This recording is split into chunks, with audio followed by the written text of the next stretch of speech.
Welcome to A Good Life with Soul Haven, presented by Chris Gregg, Samuel Yisrael, and Natasha the Loving Chef.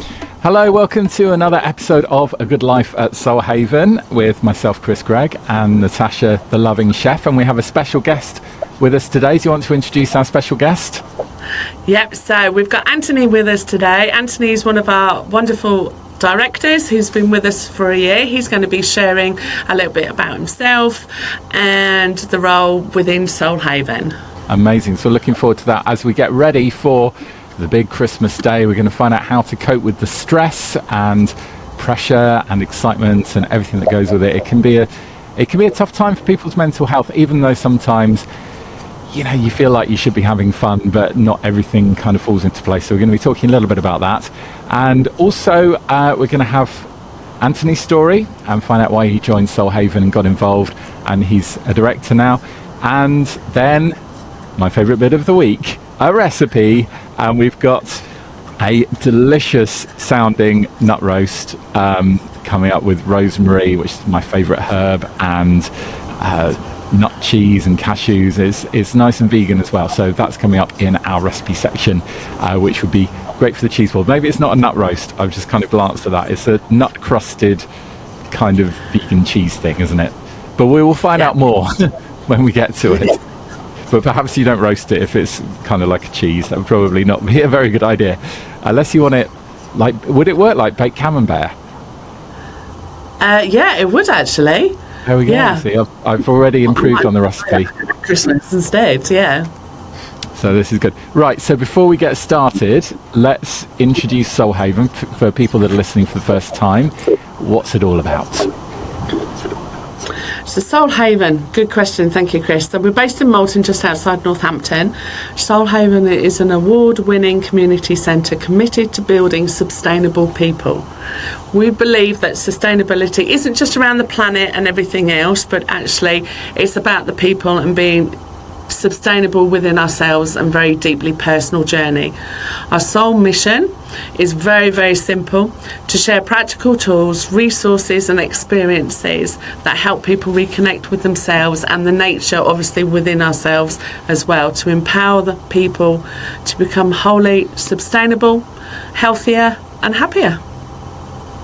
Which is what it's all about, really, isn't it? And as you say, it's not just about the planet, it's about ourselves and kind of a holistic approach to bringing everything together.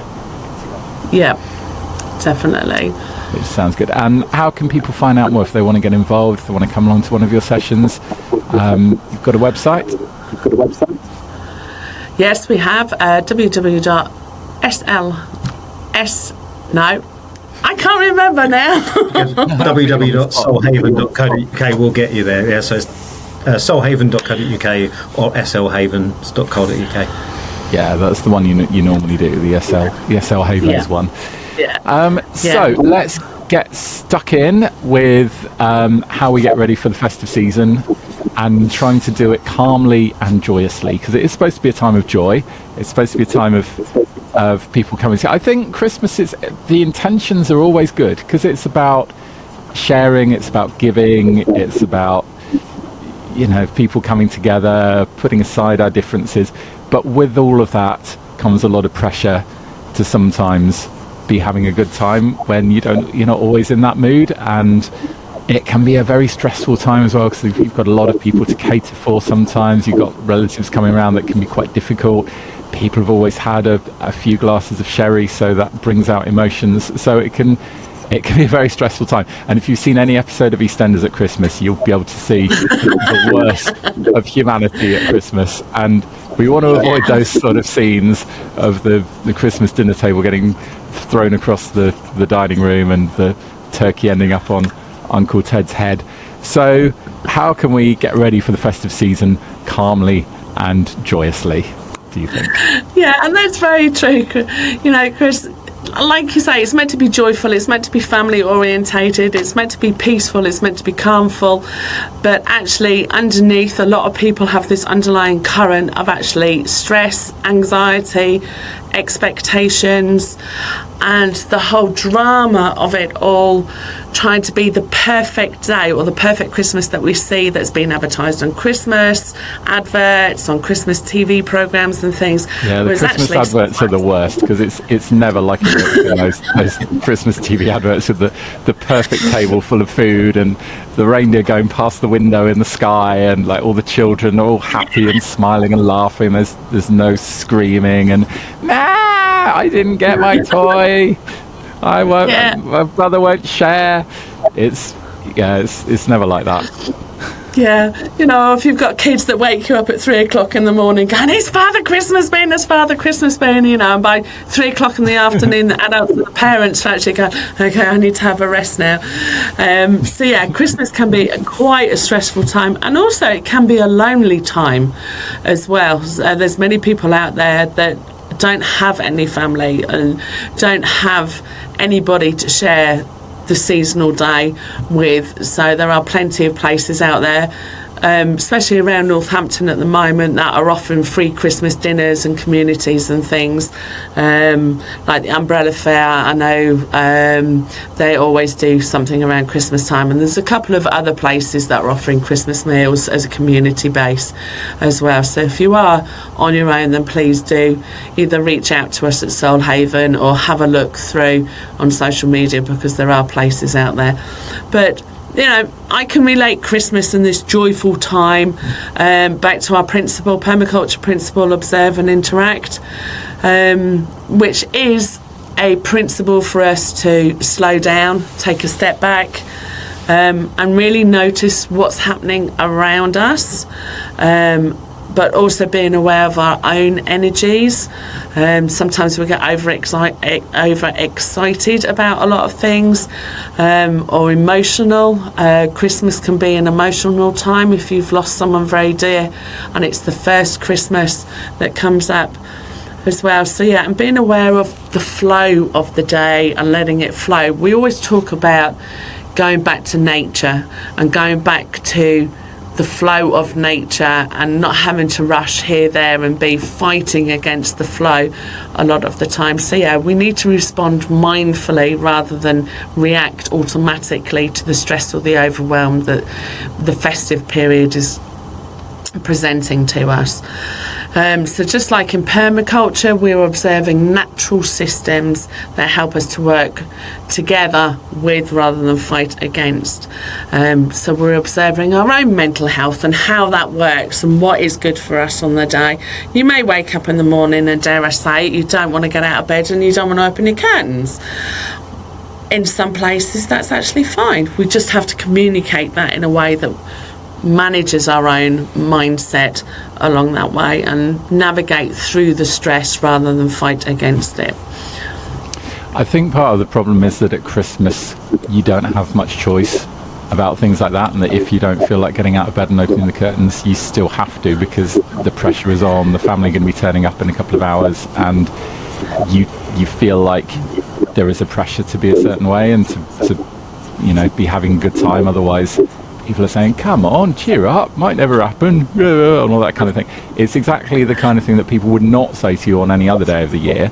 They'd say, "Oh, you're not feeling great, we'll take time out, you don't have to do anything you don't want to do." At Christmas, the rules don't apply. It goes out the window. It's like, "Come on, cheer up, it's Christmas, all right." Yeah, what's there to be so sad about? You got all those presents. Yeah, look, there's a turkey. Great, love it. Yeah. Have you ever cooked those Brussels sprouts? There's lots that goes on, and obviously, like, especially if you are in the kitchen and you are cooking for the day and for your loved ones, the expectations of getting it perfect is quite high for some people. I mean, cook for both myself and Anthony, we're quite comfortable in the kitchen, but other people, it's a stress. Get that turkey in the oven at the right time and everything. So yes, so I've got 7 top tips to cope with the stress that I'd love to share with you today, Chris. Fantastic. So let's get into that then. So 7 top tips for coping with the stress, pressure and excitement of Christmas Day. Yeah, so tip number 1, set realistic expectations. Accept that the day doesn't need to be perfect, which we've already mentioned, but focus on the meaningful moments rather than the flawless execution. So whilst I'm in the kitchen cooking, I like to have the conversations. I like the family to come in and around and be with it rather than the pressure of perfectionism and everything be flawless. Set, what are your measurements for the day? Is it getting everything ready on a table and it stays hot? Or is it, I have to have the perfect turkey or the perfect Brussels sprout recipe, and putting too much pressure on yourself? I think that's a great idea though. So if you do have a family member that you don't get on with, that you're dreading seeing, arrange a flawless execution, maybe at about 4 o'clock in the afternoon, and then it takes them out for the rest of the day. The extra glass of sherry. Let's move on to tip 2. Create a calm start to the day. Now, obviously, as much as you can. Personally, I don't have children, but there are a lot of families out there that do. But take 10-15 minutes first thing in the morning for some quiet time, just to allow you time to wake up, to stretch, maybe write down journaling. I know we've talked a lot about journaling, Chris, already, but to actually write down anything that is going through your mind that is worrying you or making you anxious. This helps to set the standard of groundedness before the day gets really, really busy. I know I do it in the morning. Samuel and I are spending Christmas Day with my family in Cambridge, but I will get up in the morning and do all of this before we even go. And also my sister does it. She goes, I don't want to see you before 11 o'clock in the morning, because before 11 o'clock in the morning is my time. So she set her standard and her expectation, and also protected herself along the way. So these are just little wins of how we can do. Everyone's always in a better mood if they've had a decent sleep and not feeling the pressure to get up super early on Christmas Day, I think is positive if that's possible. But as you say, with children, that goes out the window a little bit. But you can sit them down in front of whatever's on the TV on Christmas morning. It used to be Noel Edmonds. I don't know if he still gets wheeled out every Christmas Day. Showing my age now because I'm agreeing with you, Noel Edmonds. I remember that well. Bless. Tip number 3, protect your boundaries. So again, it's talking about like the example of my sister. She doesn't want to see us until 11.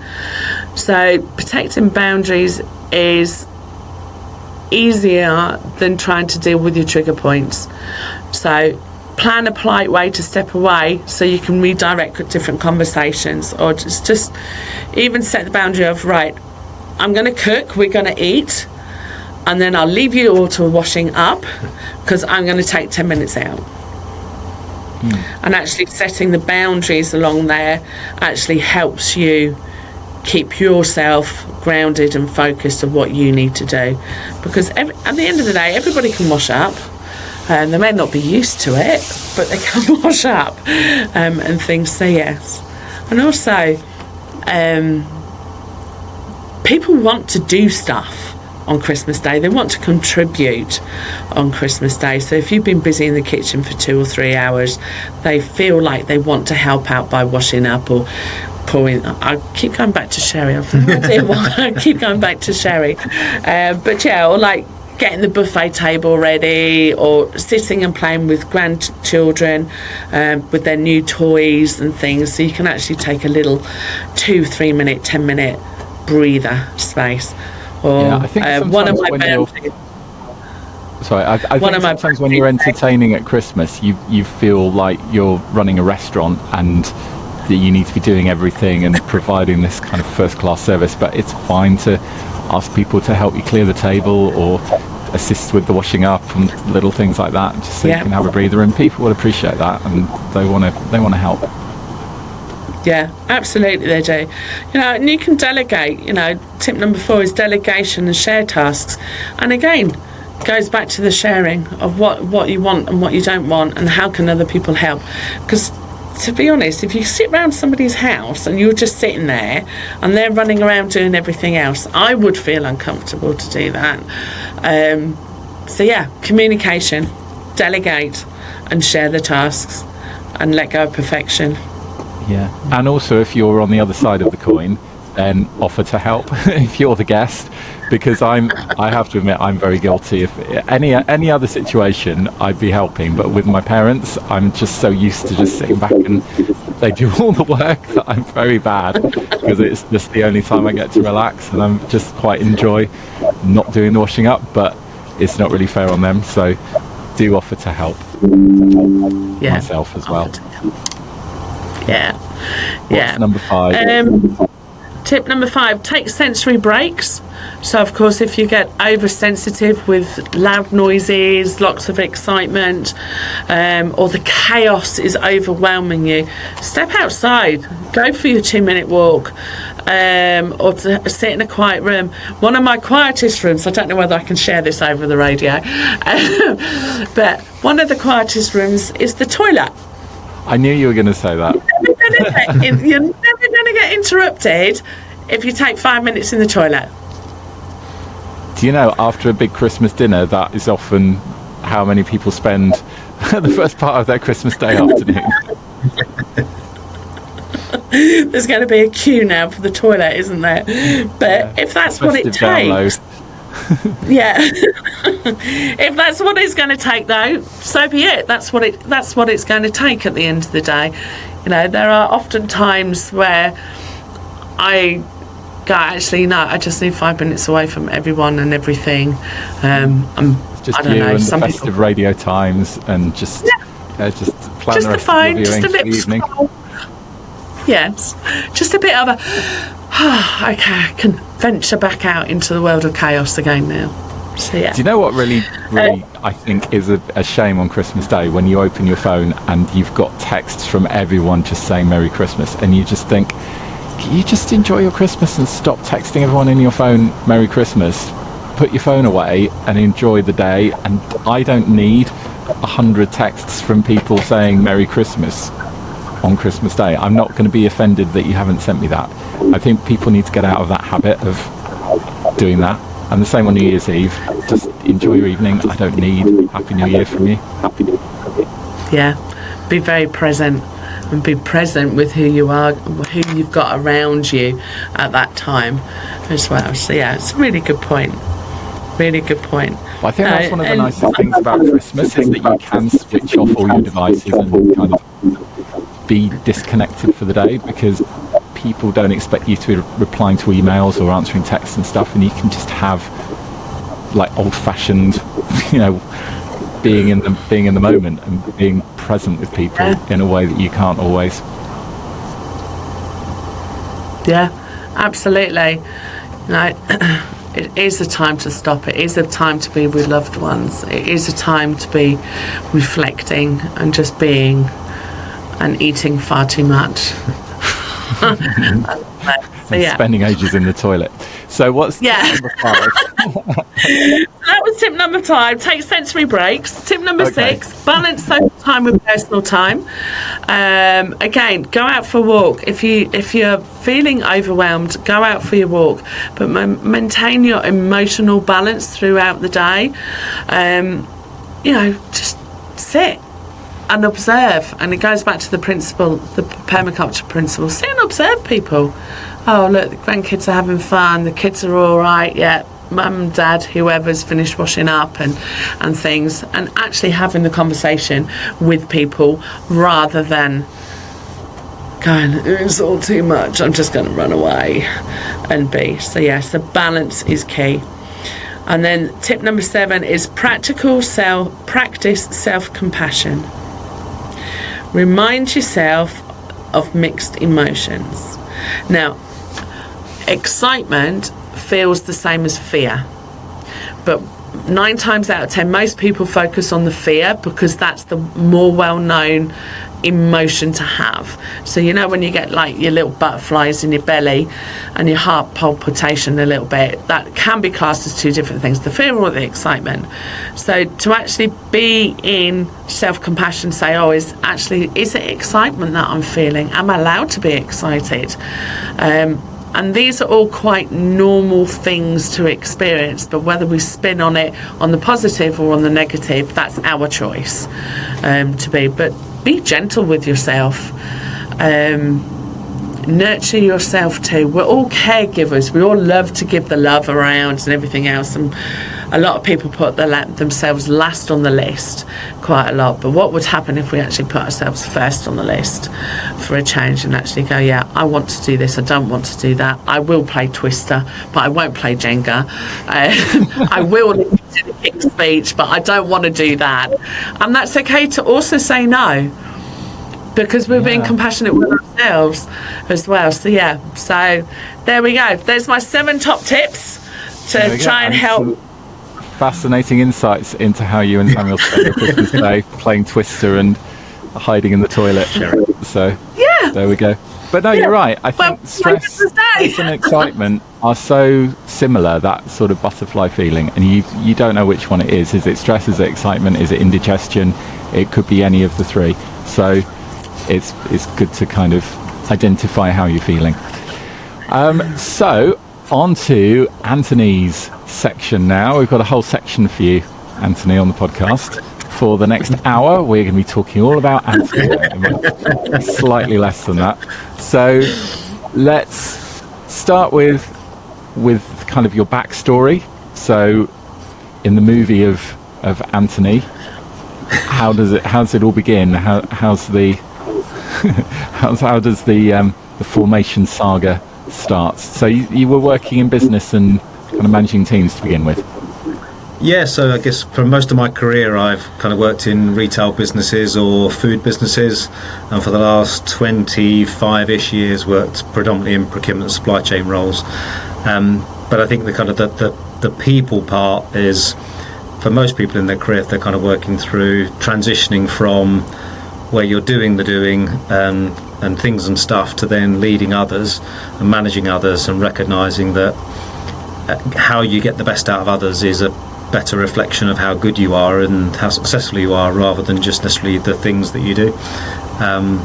And I guess that kind of people element that I want my own journey for is what's kind of got me to a place of recognising the power of how we behave, and some of what I now, and what has brought me into wanting to help and support into Soul Haven.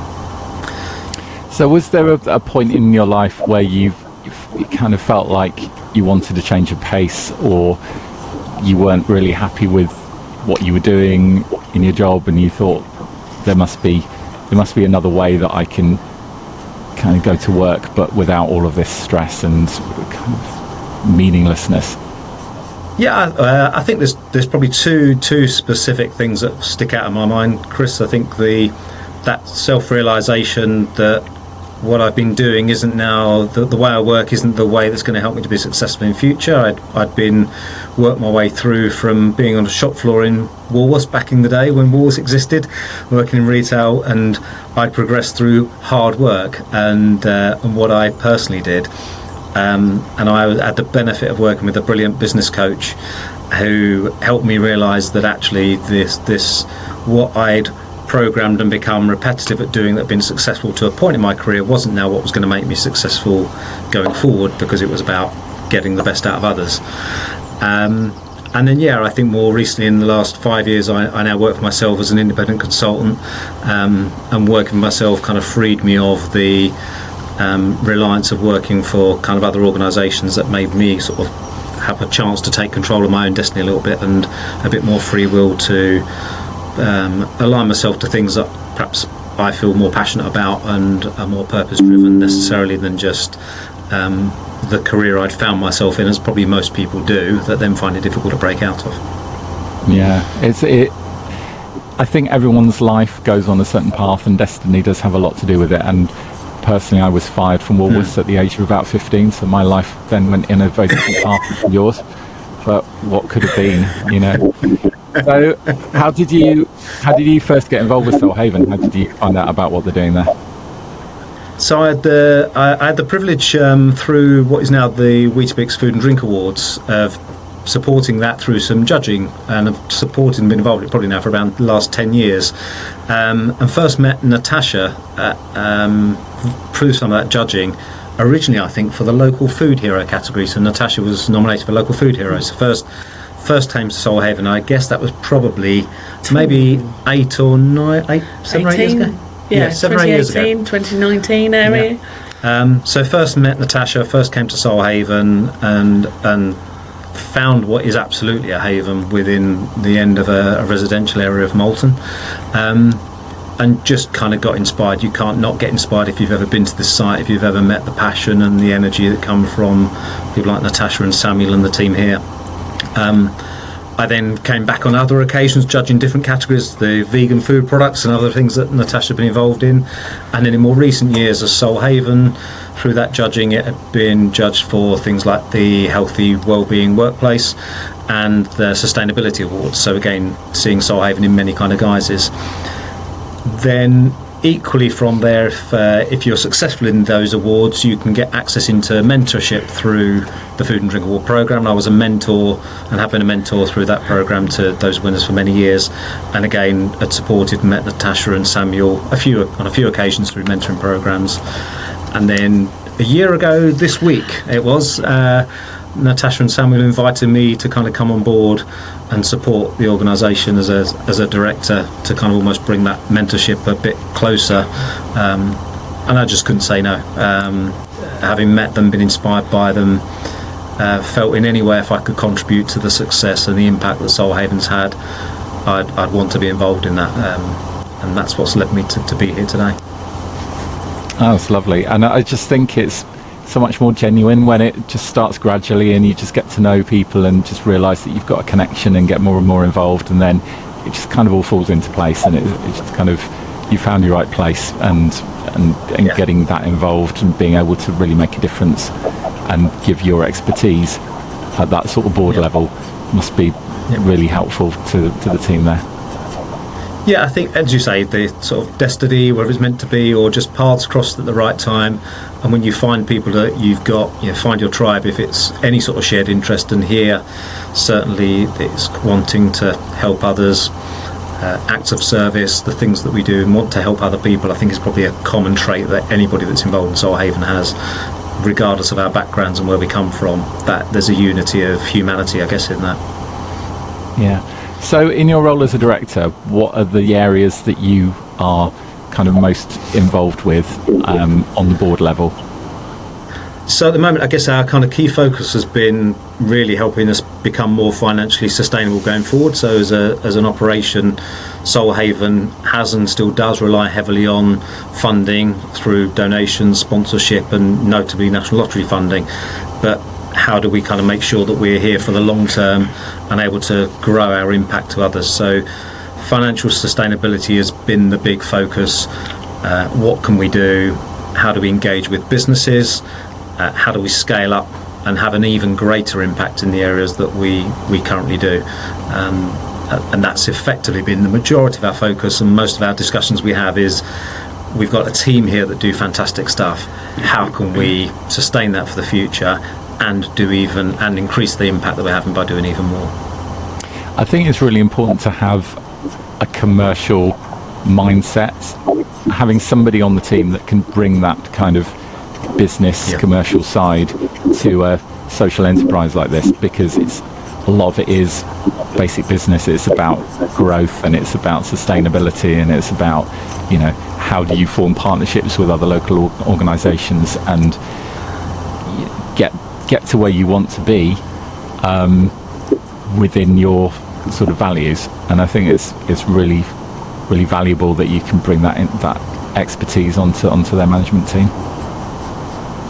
Yeah, it's about perspective. I think the team here are involved in delivering this day to day and helping people, and it's a chance to kind of step back and appreciate and see the impact that it's had. So we have recently completed, and we'll be publishing shortly, a social value report, social impact report, which is kind of a story of everything that Soulhaven has delivered, predominantly through our Play on the Mind programme, which we can perhaps come back to and talk to. But it's hugely tangible. So the team here know they face people each day delivering this programme to help others. And we have lots of anecdotes, some amazing stories from individuals we've helped. But what we've now been able to do is turn that into something that is a lovely report to read. It made the team extremely proud here, and equally we're starting to get some metrics in place that quantify that in the terms of social value, which organisations, funding providers, businesses might recognise, and it's helping us go out there and seek more support with a more tangible kind of language that we can talk to those kind of organisations with. So how do you measure the social value of what an activity gives back? How do you actually put a tangible value on how much that investment is worth? Great question. It's highly complicated, so there's not a simple necessarily 1 + 1 = 2 equation, and we have the benefit of a fantastic occupational therapist in Solhaven, Michaela, and we're working through that at the moment. Effectively, the theory is that we can overtly say that the things that we deliver within specifically the Plough in the Mind programme, as an example, have positive impacts on helping people to either overcome anxiety and depression, get back into society, removing sort of social anxiety or isolation, and those things ultimately carry a tangible value. And there is a series of background calculations. There's a social value model. It's a kind of a national thing. It's not something we've created. We just have to work out the inputs and have those validated, and it kind of gives us an equation. The team here have known, if I had to give you an anecdote that is more relatable, so we've had 3 residents. So Berrywood is a local kind of unit that people stay in for support. To stay there costs £120,000 a year to house somebody, a resident there, to provide support to them. And the Plough in the Mind programme we deliver at Solhaven has got 3 people out of that facility and back into kind of sustained living for themselves. And again, even if you would just take that as a simple equation, that's kind of £320,000 of contribution, or with those spaces freed up for 3 other people that might equally need them. Aside from the positive impacts probably have those people that they're back in employment, they're socially back into better circles for themselves and personally sustainable. So it's a small anecdote of an example of how we equate the metric. The social value was even bigger than that, particularly because of our principles around nature, food, permaculture, and the environment. We're able to kind of pull in other areas as well. Yeah, no, that's brilliant that you can kind of work out the actual value of what you're giving back to the community.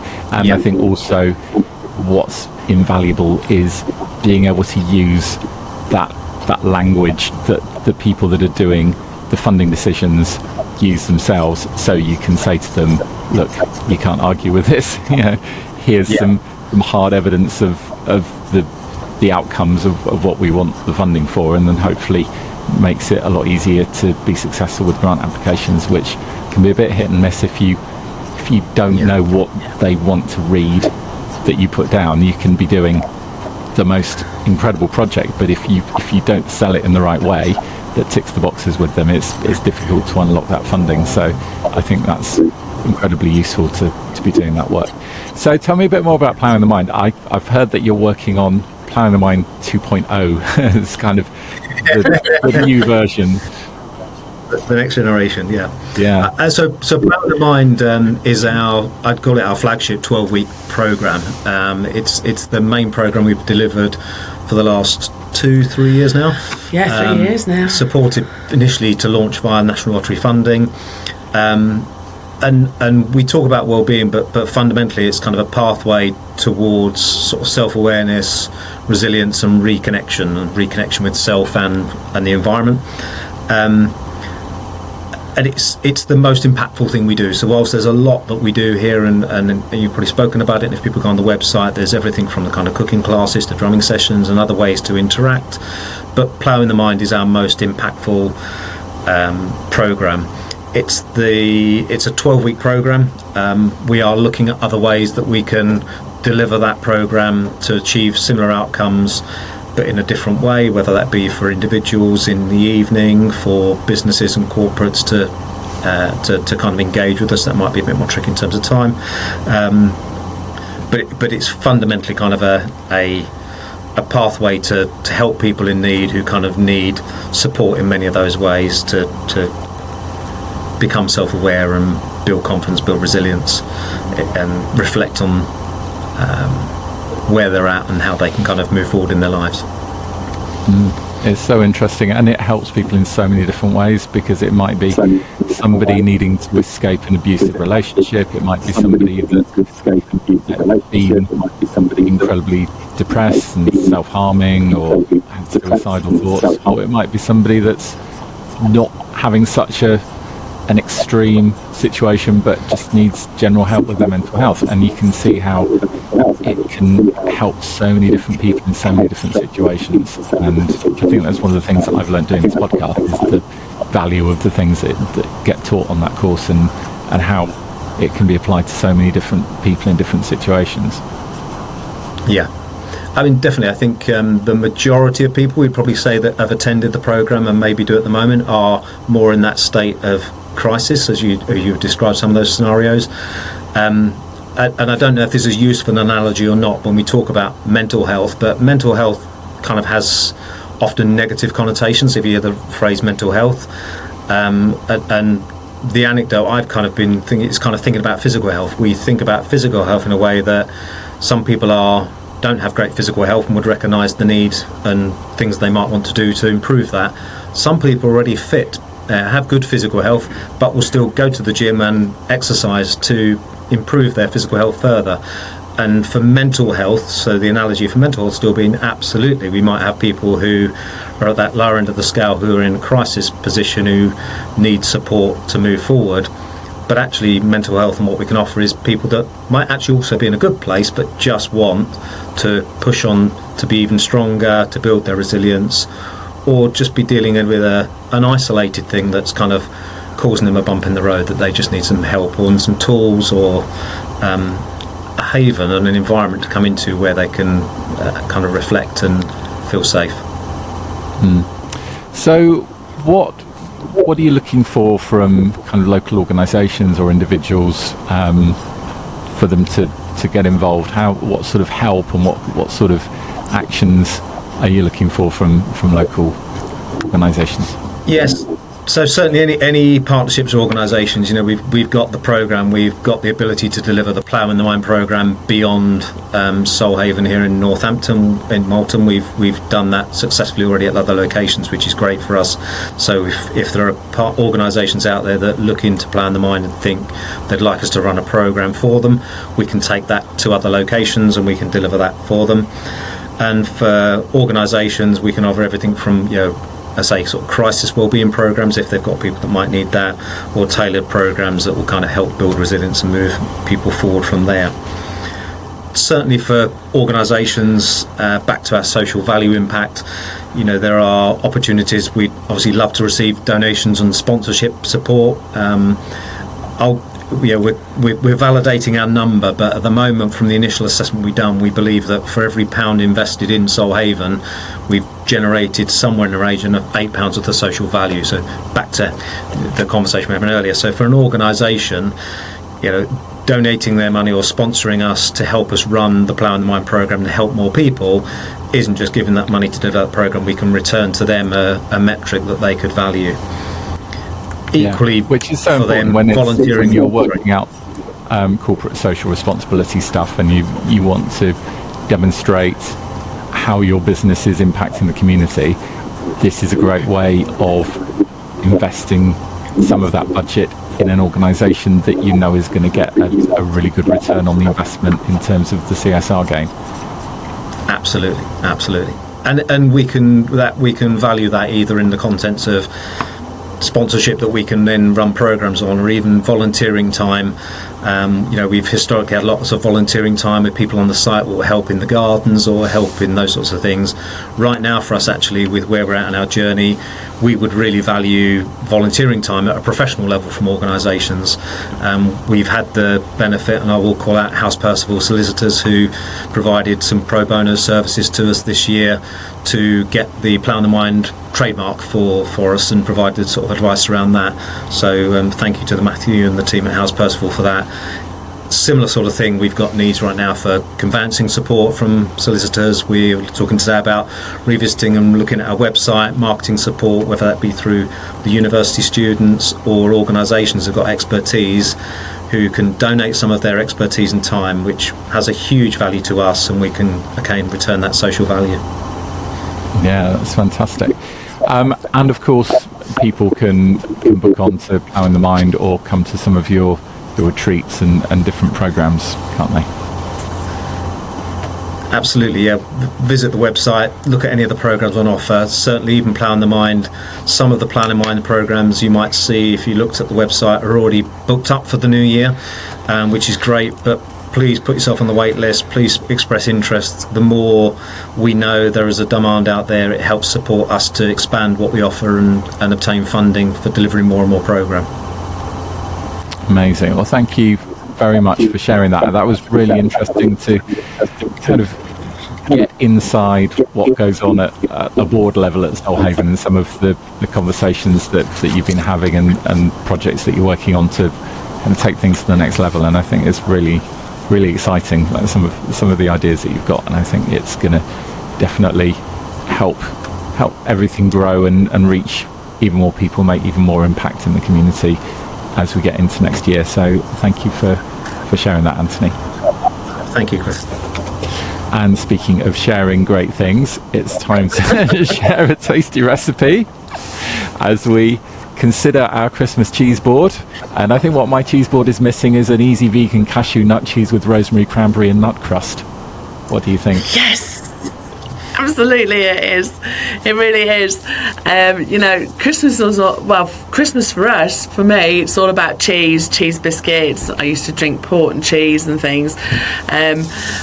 And there are some already pre-made cheeses from supermarkets out there. But this recipe is really quick, it's really easy, and it tastes so good with the crackers and Christmas and festive time, and it's really, really easy to make. A lot of people who aren't vegan or don't make their own cheese think, oh my god, that must be really hard. It's really not. So a really quick, simple recipe for your vegan cashew nut cheese coated in the rosemary, cranberry and nut crust. Okay. 2 cups of raw cashew nuts. Now we're talking raw, not salted, not oven roasted, not coated in chili or anything. Raw cashew nuts. 2 cups of those soaked overnight in cold water. So pop them in, cover them with water, into the fridge, get them out the fridge, and then they're ready to use. 2 tablespoons of nutritional yeast. Now, nutritional yeast you can find in most supermarkets. It is Vegan's Delight that tastes cheesy, and it goes in a lot of cheese sauces or your macaroni cheese. It goes in all sorts of different pâtés and things, but if you want the cheesy kind of taste, then it's nutritional yeast, and it's really good for you. It's full of vitamin B12 and a lot of the vitamins that we tend not to be able to absorb because we don't eat meat. 2 or 3 roasted garlic, which is optional.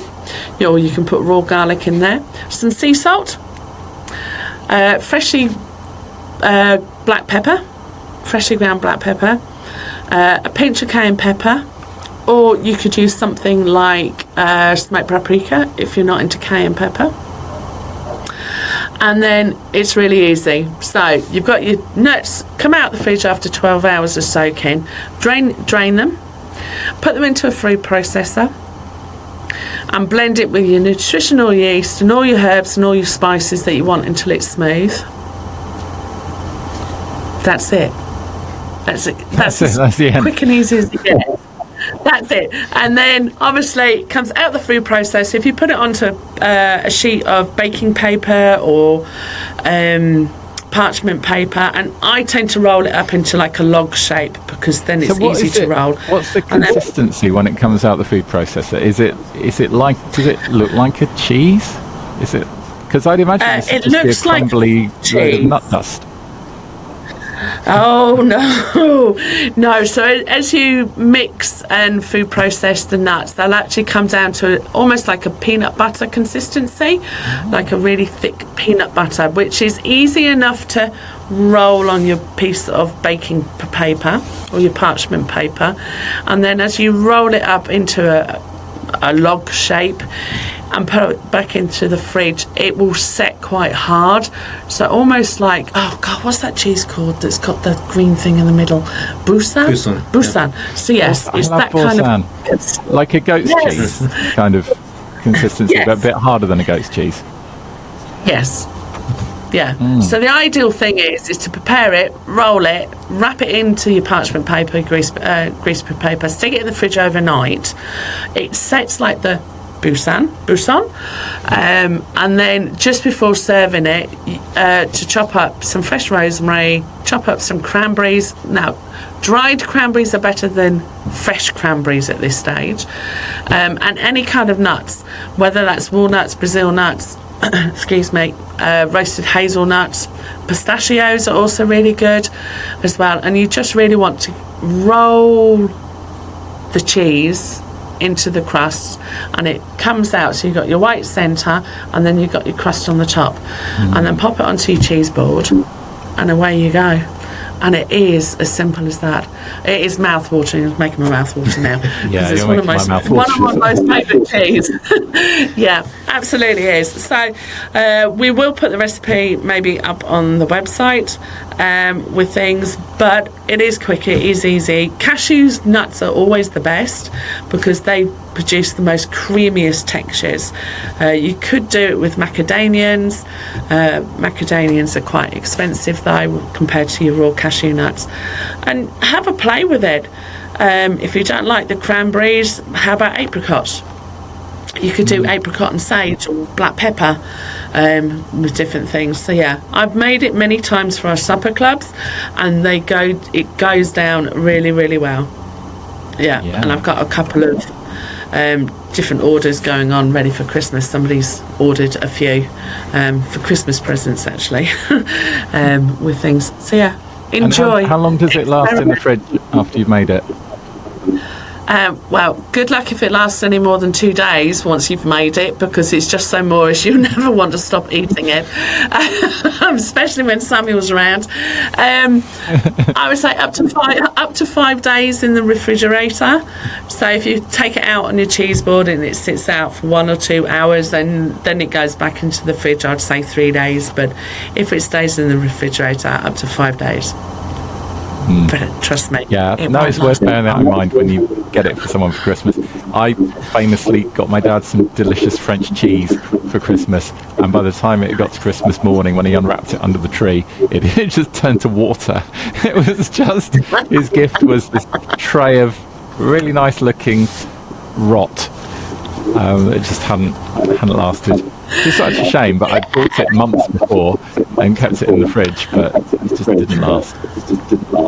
Doesn't like taken out of the fridge and put into somewhere warm. No. I mean, left under the Christmas tree all night. That was the finishing touch, I think. Yeah. Bless. Well, yeah, that sounds Christmas. Amazing, and yes, let's get that on everybody's cheese board this Christmas. So if people want to experience that, you're going to be at a couple of events this Christmas coming up. Yes, I do. Good question, Chris. Thank you. A couple of Christmas fetes or grottos left to go this year. So I'm at the Moulton Community Centre this Sunday, 7th of December, from 11 till 3. And again at Moulton Leisure Centre on Saturday the 20th. Now Moulton Leisure Centre, they've got a whole Christmas grotto, so they've got Christmas themed swimming for children. They've got art and craft, free of charge art and craft thing to go on. Adults and children were there, and then they've got many local stall holders coming to do a little Christmas market for your last minute Christmas presents, and that's on the 20th of December from 11 till 3.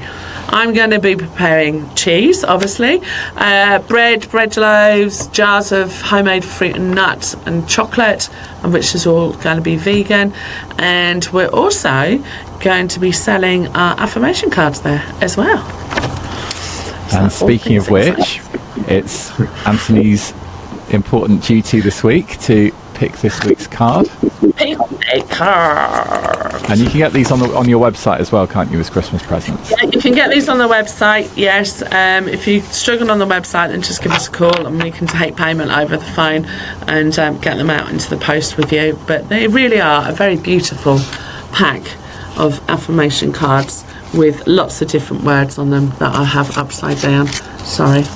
There you go. Lots and lots of different ones. But Anthony's picked one out. Yeah. Pride. What have we got? Pride. Okay. Pride. What does that mean to you, Anthony?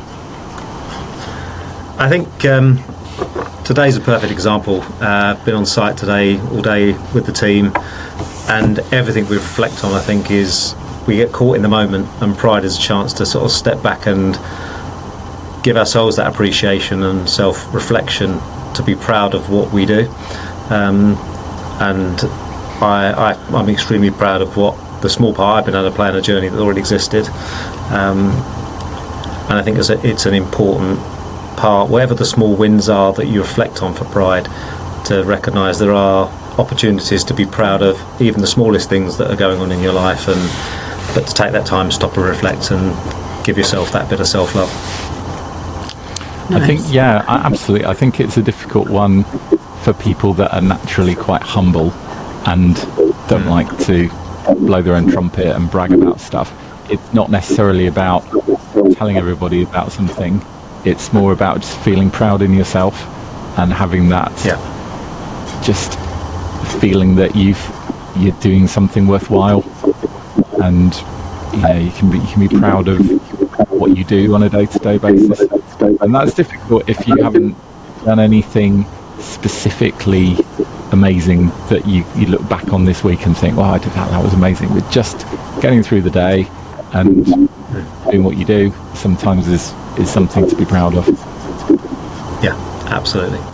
And it's about having pride and being proud of the small wins as well. Getting out of bed in the morning, making your bed, undrawing your curtains, even small wins like having a shower. To a lot of people it's routine stuff, but to other people it's really not, and we always talk in Power in the Mind of acknowledging the small wins of what we do all the time along the way, and to actually, it's not all about the big wins, and just have some pride that you can still get up, get dressed, showered and changed and things. So it's a good card, and I love the stars on it. Oh, they're lovely. Christmas stars. Very Christmas. You picked the Christmassy one. Yeah. It's meant to be. And we're sat here in Christmas jumpers. Yeah, well, we can imagine them. So what have we got to look forward to next time? As we're going to be starting the new year next time. So how are we going to be marking the start of 2026? 2026, oh gosh, it's going to be a huge year for many of us. Top tips on how to kickstart your 2026 with ease and grace, and why New Year's resolutions tend not to work. I'm going to share a little bit of how to help your liver, just in case you've overindulged in the festive season. Yeah, and hopefully, drum roll please, Samuel should be back with some beats and some rhythms for 2026. And are we going to be talking New Year's resolutions? Yeah, we're going to be talking New Year's resolutions and goals and goal setting and things like that as well. So and why they often don't work, because I think a lot of times you make a New Year's resolution and it's just blown out of the window by Easter, maybe not even by February. Everybody sets really good intentions, including myself. I set for many years I've done lots of New Year's resolutions, but why do they actually not work by week 3, week 5, 2 months in, and things where we let go of it and things as well. So giving some top tips of how to kickstart your 2026 with ease and grace, and how not to pressurize yourself too much in those New Year's resolutions. Brilliant. Well, thank you so much for your time once again on the podcast. Thank you to Natasha the Loving Chef, and to special guest star Anthony for joining us on the podcast this time. Have a great Christmas, and we will see you in the new year for another Good Life at the Soul Haven. Thank you, Chris. Happy Christmas to everybody. Hope your season is filled with ease and grace, and a little moment to yourself too. You have been listening to A Good Life with Soul Haven. Don't forget to like and subscribe to this podcast for the latest episode, and get in touch with the show if you have any questions or comments. For more details about Soul Haven, please visit slhavens.co.uk.